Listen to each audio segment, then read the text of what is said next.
Hey everybody, it's Nathaniel Avila reporting from Texoma, and I'm here with noisy background Ruby. Yep, and I'm going to go on mute now. Okay. No, hello. Welcome back, everybody. I'm sorry for the noise, but I do live in a household with children and dogs and cats, and that's just my life. So I will let Nathaniel be the main one, to curate since he has less noise than I Yeah. do. So what is this podcast about? What are we doing? So this is the whole 360. This is part 7, because there's so much that we have to cover in history. So of course, this is like the basis of the podcast. It's history, Mm-hmm. and we call it the whole 360 because we want to give the whole view of all history from all cultures that all immigrated into America, and we want to tell all of their stories. So Mm-hmm. we started off with Mexicans in America, and we're now on part 7, and this is the year 1950. These are the 1950s for Yeah, you. we're gonna go into the mid-20th century. Starting with what do you think is the very first event that happened in the 1950s? What happened in the 1950s? So the wars are over. World War II is over. Yeah, but there's still a major war that happened in the 1950s. I'm trying to think. In America? Not in America, but America was involved. Oh, I'm trying to think. Tell me. Just It's tell me. so in June 1950, the United States entered the Korean War. As yeah, Oh, Vietnam. no, that's Vietnam. This is the Wait, Korean sorry. War, Sorry, so Vietnam was when? the 1960s. Okay, so didn't this lead up to that? Kind of, yeah. Okay, that's why I'm confusing So it. Okay, go ahead. so they entered the Korean War um, as part of the United Nations-led coalition supporting South Korea. So thousands of Mexican Americans served in the conflict from its beginning, and many of them inspired to join the war effort because of their service of their fathers and older brothers in World War II. So Staff Sergeant Joe Campos from Miami, Arizona, became one of the first soldiers missing in actions of the war after his plane was shot down on June 28, 1950, over the Yellow Sea. A few days later, Florentino Gonzalez from Chicago was part of the first group of prisoners of war. So one Mexican-American soldier, Jesus Rodriguez, later remembered how his harsh upbringing in the United States prepared him for the Korean War. So he stated, "I used to pray a lot. Another thing that helped me was that I was street smart from before going into the service. On the streets, I learned how to fight. Something else that helped me survive Korea was that going hungry wasn't new to me and didn't hurt me." So what do you think about that? I think that's a very on point explanation. I mean, that alone right there speaks volumes. Do you think that should have been the case? No, Oh, why not? because they should have been treated fairly, just like the other soldiers were. The other soldiers, I'm sure, were not going hungry. No, I mean, like, he said that even before he enlisted, like, being like Right, a Mexican being American hung, in yeah. America was prepared him for the war. And we saw that because we talked about in our last episode, we talked about what is it called? The Great Depression. Hmm. And we saw how it was not only hard for white Americans, but it was even harder on Mexicans in America because they were blamed for taking jobs and they were basically removed from making any kind of income. Oh yeah. So 10 Mexican Americans were awarded the Medal of Honor for their valor in the Korean War. So they included Joe R. Baldonado, Victor H. Espinoza, Eduardo C. Gomez, Edward Gomez, Ambrosio Guillen, Rodolfo P. Hernandez, Benito Martinez, Eugene Arnold Obregon, Mike C. Pena, and Joseph C. Rodriguez. Finally, General Richard E. Cavazos, born in Kingsville, Texas, became the first Mexican-American 4-star general and head of his U.S. Army Forces Command. So what do you think about that? Sorry, you said that they were awarded the Medal of Honors, and then what happened? We had there's the very first Mexican-American 4-star general. Oh, the very first? In the Korean War? Yeah, it was during the Korean War, but like it happened during the Korean War, but it was the very first Mexican-American 4-star general ever in American military history. Oh, okay. Well, that's something. Because you know, 4-star generals is like the very highest rank of the military you can go. Oh, really? When you get 4 stars, yeah. I would not know that, no. Yeah, like I think there is a 5-star general, but that is insanely rare. I think only a very couple of people have ever reached that, and I think one of them was George Washington. So. The very first president. What do you know? So, let's move on. That's basically it for the Korean War in terms of Mexican-American involvement. So, let's move on to 1951. So, the U.S. government passed Public Law 78, a law which formalized the Bracero program, which is a temporary work exchange program with Mexico. So, first begun as a scheme to fill wartime labor shortages during World War II, Congress decided to formalize the program for a number of reasons. So first, new concerns were raised about domestic labor gaps during the Korean War. Second, political concerns were raised about the potential rise of undocumented immigration if Mexican laborers were not offered a legal pathway to work in the U.S.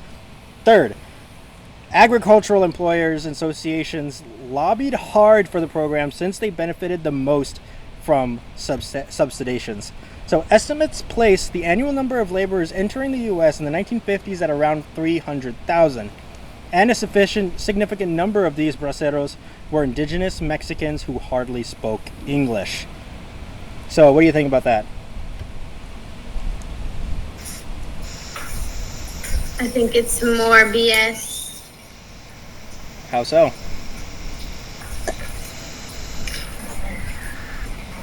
Sorry, repeat the last part that you said, because I have people in my ear all over the place. No, they started this thing called the Bracero program, which is an exchange program from Mexico where they would just bring in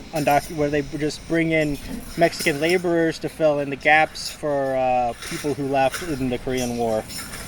So people who what in the Korean War? Who left to fight in the Korean War. So, because there was families that were left over. Well, they left, so now somebody needs to fill their place. Right. So now after they got rid of the Mexicans and took away their jobs from the Depression, now they're bringing Mexicans back into the workforce to fill gaps. Yeah, same thing happened in World War II. So, okay. But this is like a more formalized version of it. So basically a trend, a pattern. So domestically, the program was controversial. So the U.S. Department of Labor official overseeing the program called it legalized slavery. So, and some Mexican Americans believe the program suppressed their own wages. What do you think about that? What do you mean they suppressed their own wages? Okay, let's see what this other guy, this Dolores Huerta person says. So, who was a prominent labor organizer who first began her work as an organizer with the Stockton Community Service Organization in the 1950s, where she organized voter registration drives and pressed for barrio improvements. So, she was a vehement opposer of the Bracero program and was a key actor lobbying for its termination. So, yeah. So she was basically seeing through the bullshit, and she's like, this is just another formalized thing to try and make it seem like y'all are doing something good, but y'all are really not. Yeah, I mean the Labor Department called it legalized slavery. Legalized slavery. Yeah. Yeah. Because they weren't getting paid enough, right? I think so. Yeah. So let's move on to another thing called Operation Wetback. So Ruby will take this. This is something that happened in 1954. Yep. So Operation Wetback is the largest mass deportation in U.S. history. Yep. Not only did it involve Mexican nationals, but it also involved U.S.-born citizens, which is crazy. So in 1954, 1.8 million people, and the estimates vary, of course, but they were deported by a racist Eisenhower campaign. It was designed to remove Mexicans from U.S. using military tactics. Millions of Mexicans had legally entered through immigration programs in the first half of the 20th century. So they were here legally. Anglos and Border Patrol portrayed Mexican immigrants as dirty, disease-bearing, and irresponsible. Which is funny if they say disease-bearing. Who were the ones that brought disease over to the Americas again? I think it was you, Ruby. It was the Europeans. Oh. So tens of thousands of immigrants were forced into buses, boats, planes, and sent to often unfamiliar areas of Mexico where they had no family or contacts. In Texas, 25% of all the deported were crammed onto boats, later compared to slave ships, while others died of sunstroke, disease, and other causes while in custody. In Chicago, 3 planes a week were filled with Chicanos and Mexicanos and were flown to Mexico. Here's a fun fact. Trump praised this Eisenhower policy that dumped Mexicans into Mexican territory, saying they never came back, he said in a 2015 speech. That's very nice. So Operation Wetback was lawless. It was arbitrary. It was based on a lot of xenophobia. And it resulted in sizable large-scale violations of people's rights, including forced deportation of U.S. citizens. And that's what happened there. Yeah. If you want to learn more about this event, check out the book Migra by Kelly Little Hernandez. And what I just read was actually written by Kelly Little Hernandez. She's a historian, in case anybody wants her information. She is a historian. We'll put the sources like we always do in the description. Yeah, check out Migra if you want to learn more about the entire history of the U.S. Border Patrol and this event. So, yeah, this is Operation Wetback. What do you think about this whole situation? I mean, I think it's pretty clear that it violated people's rights. You know, not only was it, portrayed that they were all illegal here. First of all, no one should be claimed as illegal on stolen land, might I add. But they were claiming that all of these people were illegal when they weren't. Most of them were U.S. citizens. Yeah. So how would you feel if all of a sudden, you being born and raised here in the U.S., they tell you, oh, you got to go back to Europe. Oh, you got to go back to Spain, or you got to go back to France, where your ancestors come from, or Australia, and Canada. You don't know anything about those places, or Canada. You don't have any family there, you don't have any contacts there, and they're just going to leave you there. And you're just forced to cope with that. That was what the whole DACA thing was about, too. Remember that? The what? The DACA thing? Remember that whole DACA thing that happened, like, in the early days of the Trump administration? Remind me. Oh, right. So the Dreamers, right? That they had been granted, legal status here in the U.S. And Trump, wanted to revoke that and make it so that these kids who had never set foot in Mexico, would be forced to go back over there with no family, with all their family, being over here and them not knowing anything about anything over there. Right. And not to mention the chaos and the violence that awaits them over there in Mexico because of all the cartel bullshit that's going on over there. So it's basically them moving you from a safe territory to somewhere that's not safe just because of your background, of your race.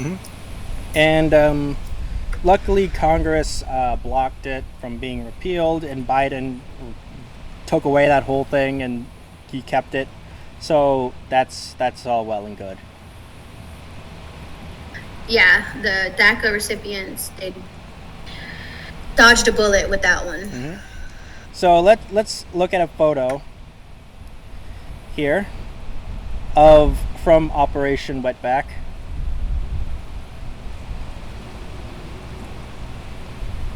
And also, so I was glad you were going to bring up this picture. So this picture is a black and white photo of Border Patrol holding teenage Mexican immigrant boys at gunpoint in Texas. But let's not forget that it was not only the Border Patrol, but it was also just regular citizens, Anglo citizens, who were taking up arms and trying to force these people to be deported. So what are we looking at here? What is this photo of? Well, I just said. No, I mean, describe it. Border Patrol. Describe what we're seeing on the photo for people listening. So there's these teenage boys who are Mexican or of Mexican descent, and they're on the grass, and there's 3 of them, and there's 2 Border Patrol agents above them, standing up, holding, what does it look like? They're guns. I'm not a gun expert, but it looks like they're holding shotguns. Each one of them has a shotgun in the hand, and they have it pointed at their necks. Yeah, that's what we're looking at. It looks like 2 of them have their shoes off. Yeah, it looks like 2. Well, they all look like they were doing something with their shoes. So I don't know if they were forcing them to take their shoes off or something. But yeah, they all look like they've been either asked to take off their shoes or whatever. Yeah, the one on the far right hand doesn't look very happy. No. He looks like he has, his facial expression is kind of pained, worrisome. All right, so what does this photo make you feel? The one in the middle, the guy in the middle looks like he's just sad, and it makes me feel sad. It makes me feel sad and also terrified, because in a blink of an eye, something like this could possibly happen again, because it's been something that has been spoken about, even recently, with the last administration. And to begin with, border control, is something that a lot of people post about nowadays. And I hear, a lot of people talking about, we should we should take care of the U.S. citizens first. We should, America first. And, we can't take care of other people and stuff like that. But it's that was what America was born of. Literally on the Statue of Liberty, it says, send me your, what does it say? Send me your weak, send me your poor. Send me your huddled masses, yeah. Yeah, so it's that's literally what we are. And we're supposed to be known as the compassionate, Christian believing Yeah, the country. GOP wanted to change that.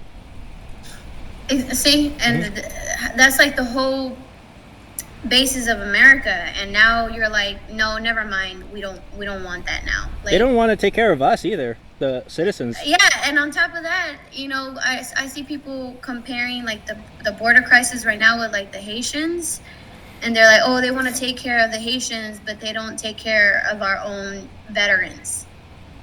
That both of those things are bad. Just so you know, like neither one of those things is a good thing. To not take care of our own veterans and to not take care of other people who are fleeing death and violence with children. They're literally carrying children for 3 months, coming to our country, seeking asylum, you know, which is what our country is supposed to be all about. Yeah, they don't want to give us like free education or free universal health care because it's like, so what do you want to do? Oh, I know what y'all want to do. Just make y'all pockets fatter. Just continue to make money off of people. Like, that's the only thing that I see y'all doing. Like, what are y'all doing? Like, not even during a global pandemic could y'all get y'all shit together, you know, so that we could get rid of this virus. We wouldn't have even had needed vaccines. Like, I'm not even going to go into that. That's like a whole another thing. That is true. In the Obama administration... And we've been conditioned. Like, we have literally been conditioned to just think for ourselves and be selfish and not worry about anybody else, because that's what the government wants. They literally don't want us to care about anybody else but ourselves, and we've been conditioned to feel that way. Yeah. So, I mean, not to say that the other administrations in the past haven't had their own faults. I mean, they all clearly have. And not to blame everything on Trump or anything like that, but this is just stuff that has happened that we're reporting, because that's what we do here. This is the history of our nation. And I really just wish we didn't have borders at all. I mean, what was up with borders back then? There were no borders back then, and everybody was just coming over from everywhere, and everybody was going everywhere else. I think there was borders. But I'm saying, like, back then when we were all trading, and there was, like, you know, just trading with one another, and the Silk Road, you know, was over there in Asia. Yeah, but that was still somebody's territory, though. No, I know that it's another territory. I'm saying, like, I wish that we could all just not worry so much about borders like that, and we would all, as a whole, because we all live on Earth, would, you know, come together and trade with one another and be peaceful with one another, and we wouldn't have to worry about, oh, you know, you go back to your country or I go back to my country. You know, like, I feel like that would be better if we worked as a community versus against one another. Most of Europe is like that. Just because we don't understand them. Most of Europe is like that. Yeah. Yeah. Like, the borders are non-existent in Europe. Most of it. Neither, and I think in Canada just recently they started making it like harder for people to go into Canada. From just America or from all over? I'm not sure. I think it's all over, but I'll have to look into that. All right. Well, let's go back to the 1950s. So, electorally, Mexican Americans made small but important strides in the 1950s. So, in Los Angeles, Edward R. Roybal served as the only Mexican American member of the Los Angeles City Council. So, during his time on council, he took a series of important positions, including fighting against the ordinance in which required communists to register with the police, opposing the tearing down of the Mexican American neighborhood of Chavez Ravine to build Dodger Stadium, and pushing for the establishment of Fair Employment Practices Commission for the city. So in 1954, he also ran for lieutenant governor, but he lost to incumbent Goodwin Knight by more than 10 points. So he got beat up pretty good. So, despite these gains in political visibility, however, Mexican American Angelinos also experienced a high-profile incidents of police brutality in the early 1950s, including what is known as Bloody Christmas. That sounds like a horror movie. Mm-hmm. So, Bloody Christmas was the name given to a severe beating of 7 civilians by members of the Los Angeles Police Department on Christmas 1951, and the attacks which left 5 Mexican Americans and 2 white young men with broken bones, ruptured organs, and were properly investigated only after lobbying for the Mexican American community. So, the internal inquiry by the Los Angeles Chief of Police, William H. Parker, resulted in 8 police officers being indicted for their assaults, 54 being transferred, and 39 being suspended. So what do you think of that?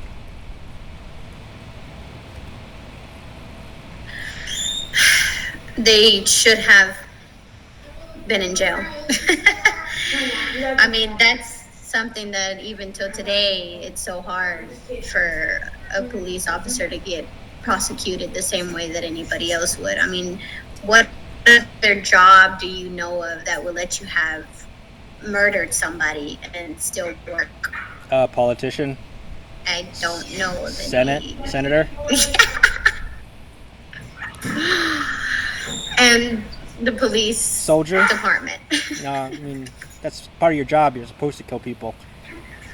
Soldier, yeah. I mean, that's something that that's something I don't even want to go into at that, like wars and people dying in wars and people killing in wars. Those people never fully even recover from stuff like that, even at that. But I'm specifically saying, like, not pertaining to war, not pertaining to soldiers. Like, if you as a civilian are working a job and then you go out and murder somebody, like, you're gonna go to jail, pretty much, right?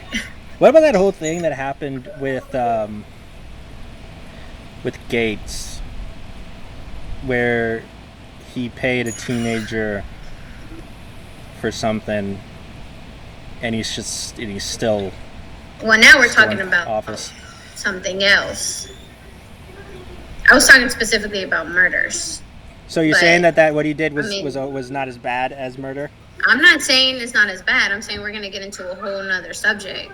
I mean, that is the same thing. I mean, you should definitely not be allowed to be free when you hurt a child in that way, or you take a child's innocence in that way. Mm-hmm. You should definitely, like I said, anybody else, they would be in jail. But because they hold a high status and they have money, it's a privilege to them. And that's just another thing that's wrong in the world.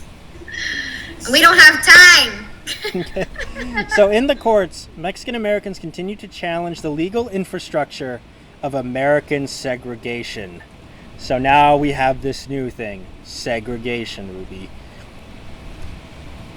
Throughout the Southwest, Mexican Americans were often deliberately excluded from serving as jurors in cases involving Mexican American defendants. So in 1954, Pete Hernandez, an agricultural worker, was convicted by an all-Anglo jury in Jackson County, Texas, for murder. Hernandez's pro bono legal team, including Gustavo C. Garcia, appealed the ruling, arguing that he was being discriminated against because there were no Mexicans in the jury that convicted him. They argued that Hernandez had the right to be tried by a jury of his peers under the 14th Amendment. The state of Texas denied their claims, but they appealed to the United States Supreme Court through a writ of certiorari. So I see you nodding. What are you thinking? I'm glad that we have that ability, that if a state denies something, the state court denies something, you can always take it to the Supreme Court. Now, you need the money to do that, of course, so not everybody can do that. Yeah. But these attorneys were working for free, so that's how they were able to do it. Right. That's what I'm saying. So when you have something like that, and you have support like that in your corner, that's great. But just imagine the countless amounts of other cases who don't have somebody working pro bono for them that get into a racist judge's court and it gets shut down. Right. Then you're left with, can't do anything else about it. And you literally could end up going to jail for the rest of your life. Mm-hmm. So the legal team included Garcia, Carlos Cordina, and John J. Herrera of the League of United Latin American Citizens, and James Daana and Chris Alderente of the GI Forum, both activist groups for civil rights for Mexican Americans.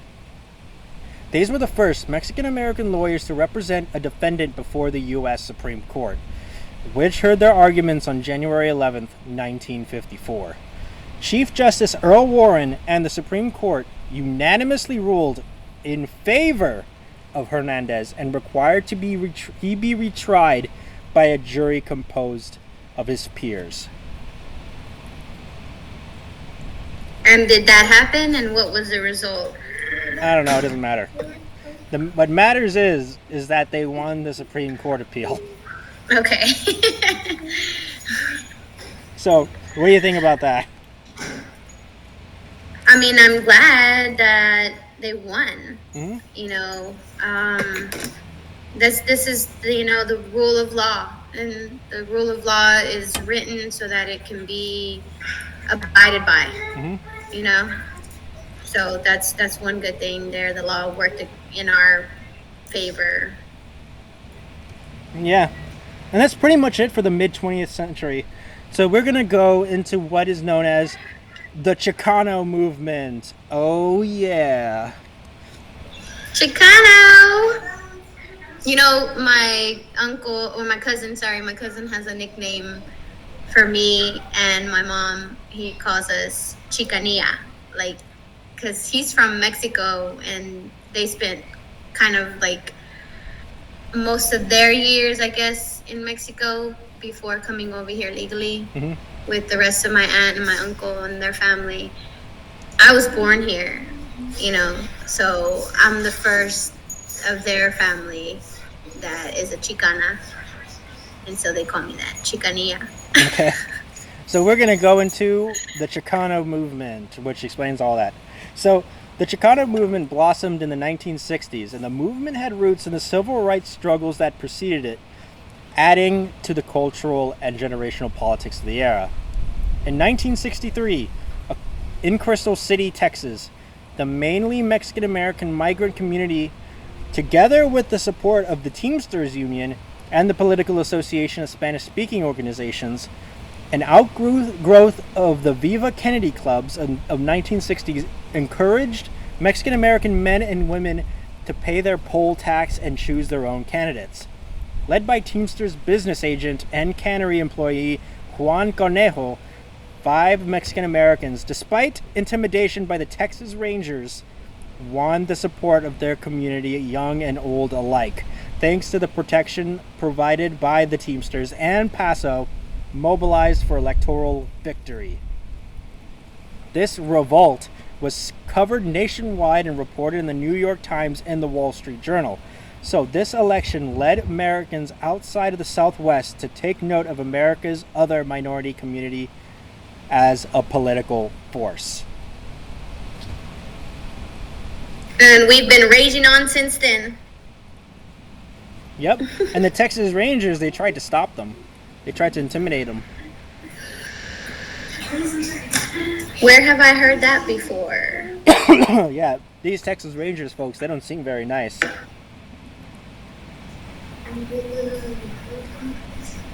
So there's so many things today. This is why this podcast is really important, because I think that it's important to know the origins of a lot of these things that we see today, like the Dodger Stadium, for example, and now the Texas Rangers.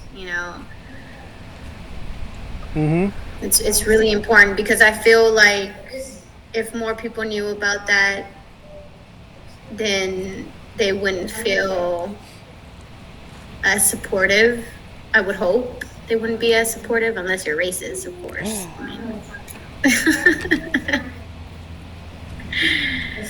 But things do need to change, because if you're listening to all of this history, then you're realizing just how racist people were back then, and how a lot of the systems that we have today were built on that. Mm-hmm. And there's still a lot of effects from all of that from back then. Because it wasn't too long ago, if you really think about it. Yeah. And also, the Cleveland Indians changed their names, so they're no longer called that. They're called the Guardians now.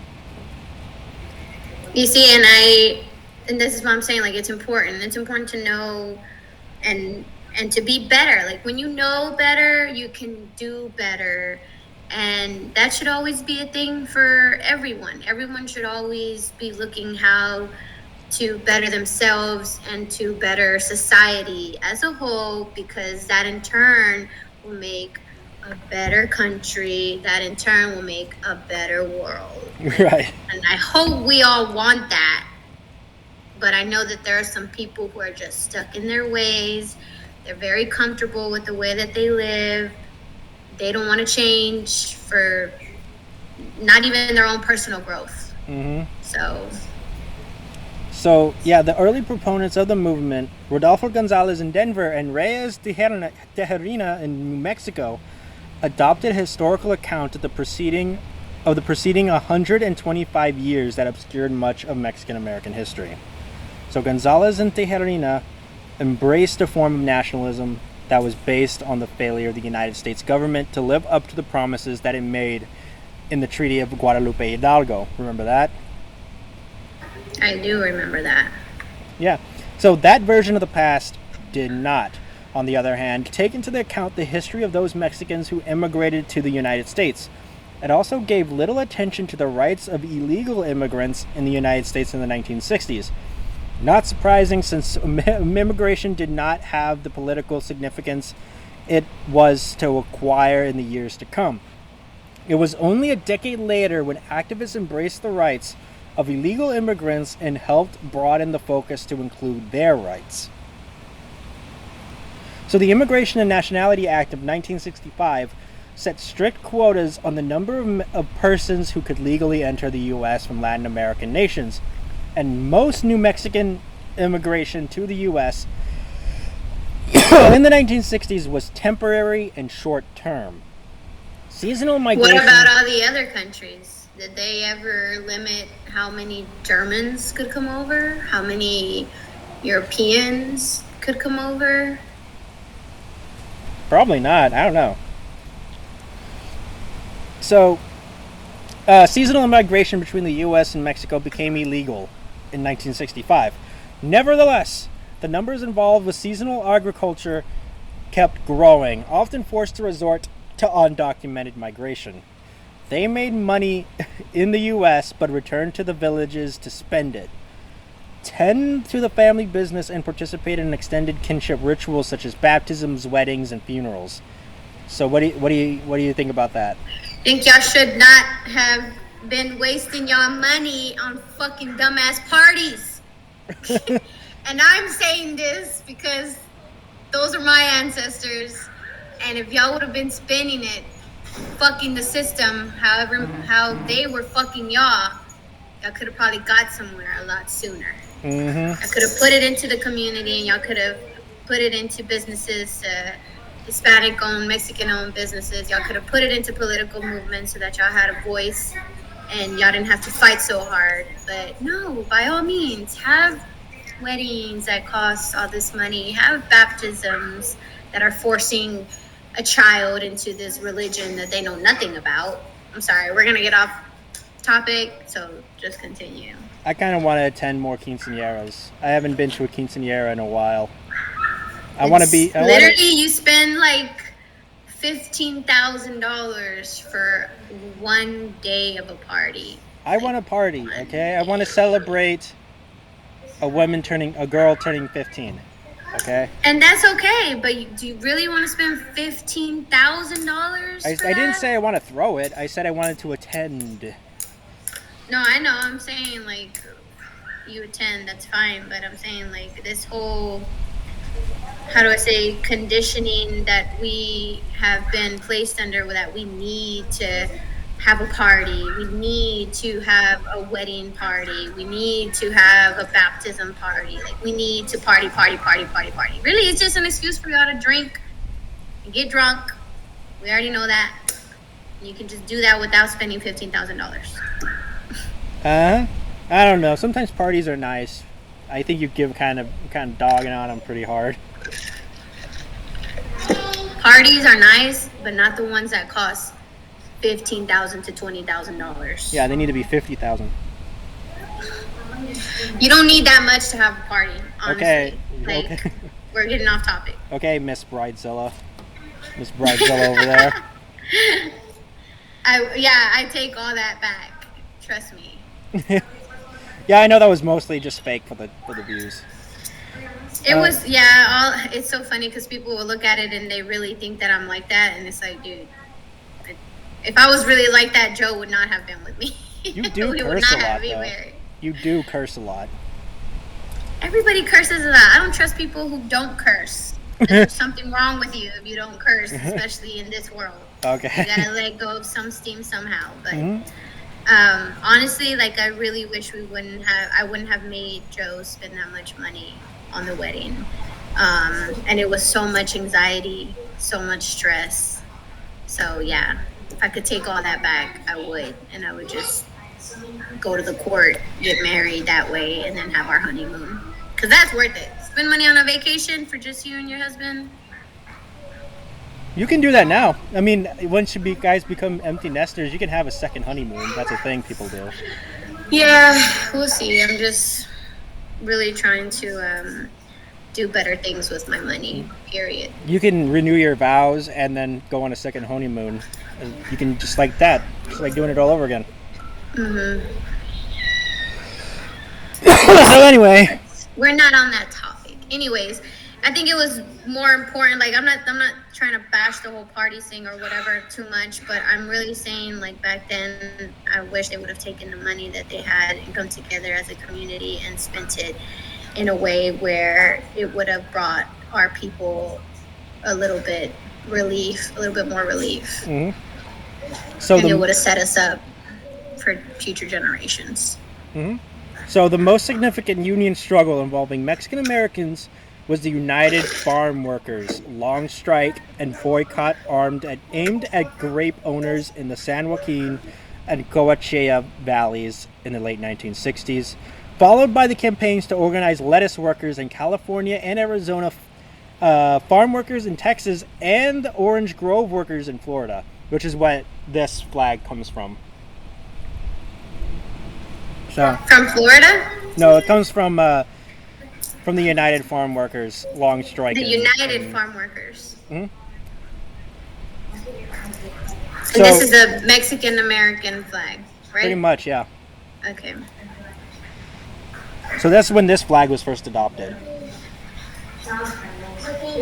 So the most prominent civil rights organization of the Mexican American community is the Mexican American Legal Defense and Educational Fund, founded in 1968. Although modeled after the NAACP Legal Defense Educational Fund, MALDEF has also taken many of the functions of other organizations, including political advocacy and training of local leaders. So instead, when the movement dealt with political problems, most activists focused on the most immediate issues confronting Mexican Americans: unequal educational and employment opportunities, political disenfranchisement, and police brutality. In the heady days of the late 1960s, when the student movement was active around the globe, the Chicano movement brought about more or less spontaneous actions such as mass walkouts by high school students in Denver and East LA in 1968.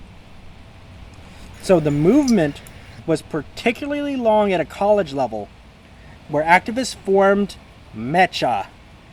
I can't read that. El Movimiento Estudiantil. El Movimiento? Yeah. Chicano de Aztlán, which promoted which promoted Chicano studies programs and generalized nationalist agenda.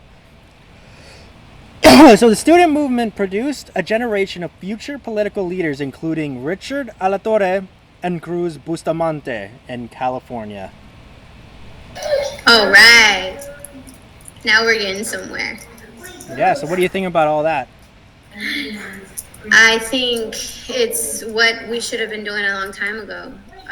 We should have been having, and I know that there were, some activism and some activists working in prior years, but we need everyone, honestly. We need everyone. We need it passed down to generation and generation, just like African Americans, and it's different. Of course, it's going to be different for each culture, but we both faced discrimination, and I feel like that should have been something that should have been taught down to generation after generation, that we as human beings, we all have certain rights, and we should be able to detect when those rights are being violated, and we should be able to stand up and say something, because the longer that we don't stand up and say something, the longer that we keep quiet and we stay in place where they want us to, nothing is going to change. So I'm glad that they were doing that. Speaking of 1968, I have something to say about what's going on in Mexico, in the country of Mexico at that time, if I may. You may not. Yeah, okay, go ahead. So the last time that we spoke about what was going on in Mexico in after World War II and up until the next 50 years, the party PRI, the Partido Revolucionario Institucional, was who was over, the government for the next 50 years. And I have some information as to how bad things were while they were in power. So in 1968, as a symbol of its growing international status, Mexico City is chosen to host the Olympic Games. Over the course of the year, student protesters stage a number of demonstrations in an attempt to draw international attention to what they see as a lack of social justice and democracy in Mexico under the PRI government and its current president, Gustavo Díaz Ordaz.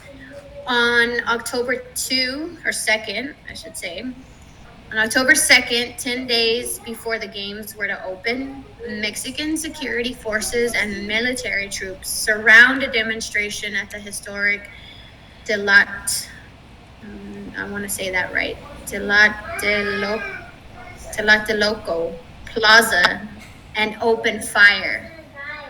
Though the resulting death and injury toll is concealed by the Mexican government and their allies in Washington, at least 100 people were killed and many others wounded. And guess what? The Olympic Games go ahead as planned. I need that Olympics, man. So that's just a little insight of how corrupt that party was that was currently over the government in Mexico. So you really could not say anything against the government, or else they were going to use their military to shut you down and kill you.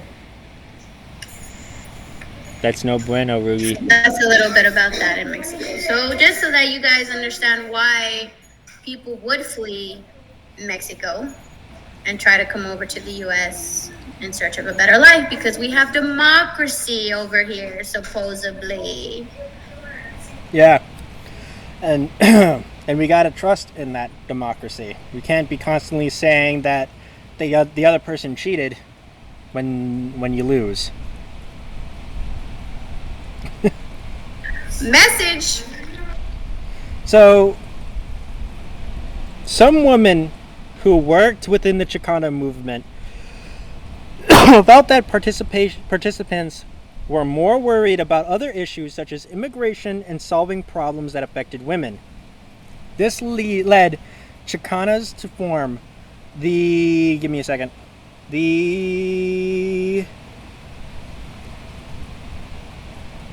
National Mexican Women's Commission in 1970.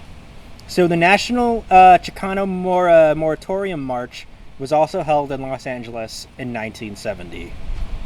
So La Raza Unida Party campaigns in the early 1970s had the practical effect of defeating Mexican-American Democratic candidates, embittering many activists against the party in the form of nationalism it represented.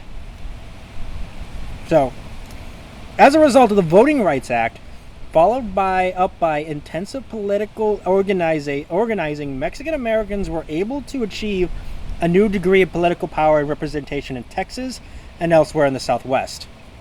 So, La Raza Unida Party, headed by Jose Angel Gutierrez of Crystal City, Texas, made startling progress in the poorest regions of the Rio Grande Valley, with its base of operations at Crystal City, Texas in the early 1970s, spreading for a while to Colorado, Wisconsin, California, Michigan, Oregon, Kansas, Illinois, and several other states. So the party faded in the mid-1970s and held only in Crystal City, Texas before collapsing in the early 1980s. So veterans from the party such as Willie Velasquez became active in democratic politics and in organizing projects such as the Southwest Voter Registration Education Project, which boosted the electoral fortunes of Mexican American candidates throughout the Southwest. So what do you think of that? I wonder why they disbanded. I mean, I wonder why they didn't continue the work, but I guess it was because there was no one that was interested in continuing the work other than this one guy who continued the work politically, so thanks for that. Mm-hmm. So, oopsie doodles. So, yep. While the UFW suffered severe setbacks in California in 1973 and never established a strong union presence in other states, its struggle propelled Cesar Chavez and Dolores Huerta into national prominence, while providing the foot soldiers who helped increase the visibility of Mexican Americans within the Democratic Party.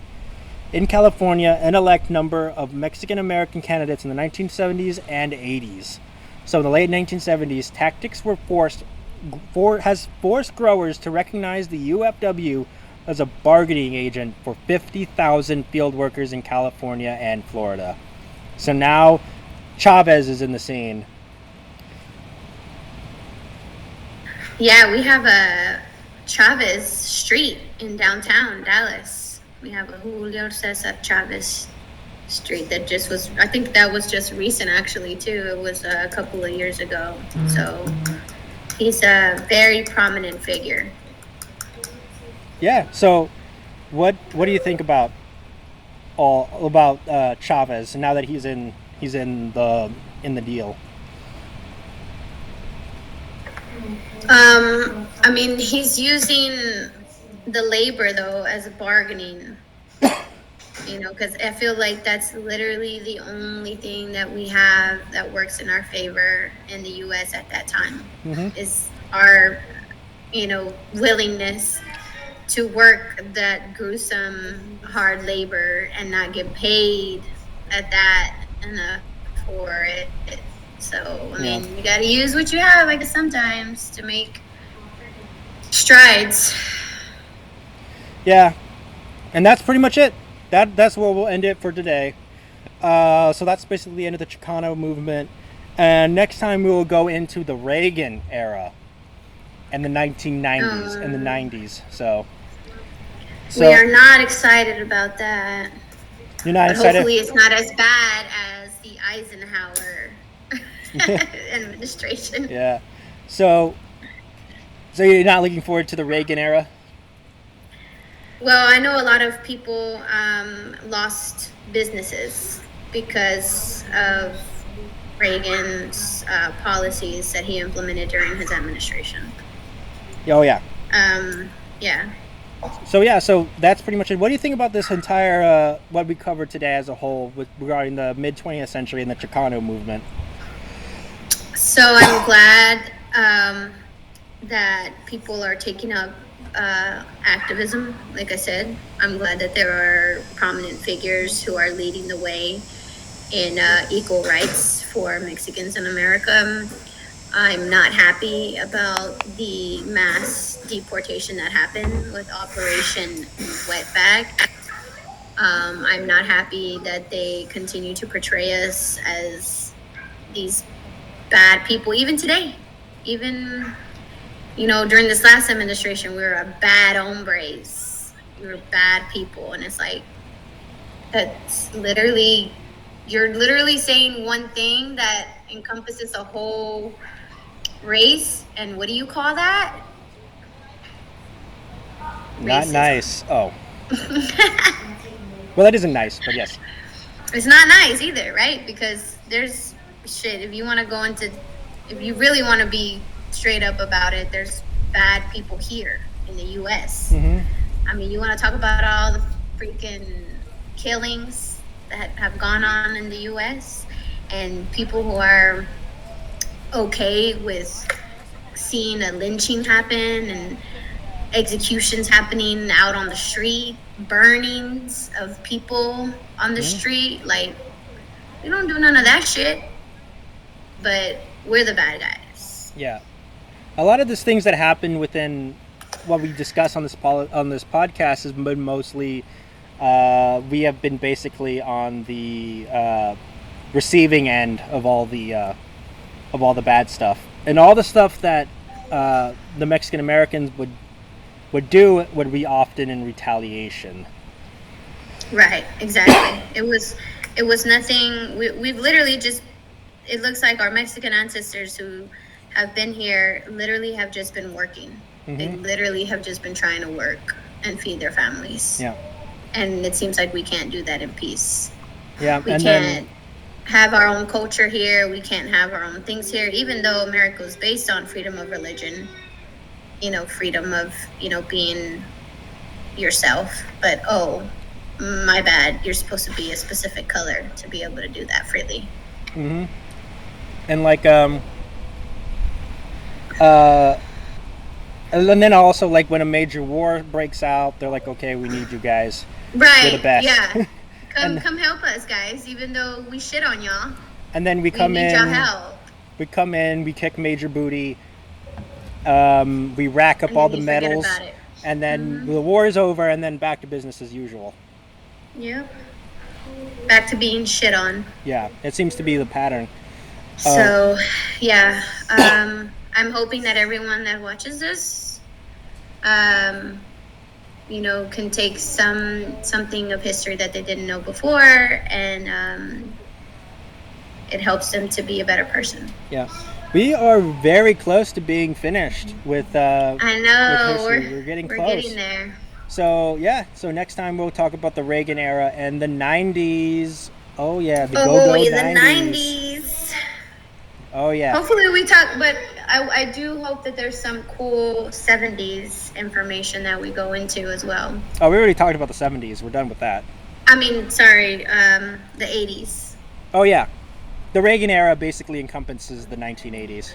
Right. So, we love the 80s, So yeah, hopefully some good things happen there and not too much bad. Speak for yourself. I'm not a fan of the 1980s as much as some people. I didn't mean we as in you and I meant like me and the other people who love the 80s. Oh, okay. Which is a lot of people. I'm more of a 90s person. So. Well, we'll see what we have in the 80s and 90s here to come. And then once we get done with Mexicans in America, hopefully we can go on to the